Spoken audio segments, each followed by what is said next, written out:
বাড়িতে যদি সবজির কিছু চাষ হয়, বাজার যতই আসুক না কেন, একবার বাড়ির দিকে নজরটা কিন্তু যাবেই। গাছে বেশ সুন্দর বেগুন ধরেছে, তাই আজ আমার বেগুন তুলতে ইচ্ছে এলো, তুলে নিলাম। যদিও আজকে রান্নায় আমার কোনো বেগুনের প্রয়োজন নেই, তবু দুটো তুলে নিলাম। বেশ সুন্দর লাগছিল দেখতে। আর দেখো, এখানে আমি দুটো বড় বড় বাঁধাকপি আনিয়ে নিয়েছি বাজার থেকে। আজকে বাঁধাকপি দিয়ে পিঠে করব, তাই বাঁধাকপিটা আমি প্রথমে কেটে নিচ্ছি, আর গ্লাস দিয়ে কেটে নিচ্ছি, তাতে চটজলদি হয়ে যাবে। তো বাঁধাকপিটা কেটে আমি প্রথমে ধুয়ে প্রেসার কুকারে সিদ্ধ করে নিয়েছিলাম, তারপর ভাত বসাবো। আর এই দেখো, এই হচ্ছে আজকে আমার বাজার। তো সবজিগুলো আমি সব একে একে কেটে নেব।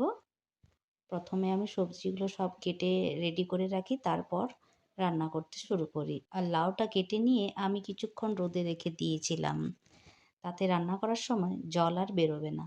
আর এই যে ফুলকপিটা মানে বকরলিটা কেটে আমি নুন জলে একটু ভিজতে দিয়ে দিয়েছিলাম, তাতে কোনো নোংরা বা পোকামাকড় থাকলে বেরিয়ে যাবে। তো চলো বন্ধুরা, টাটা।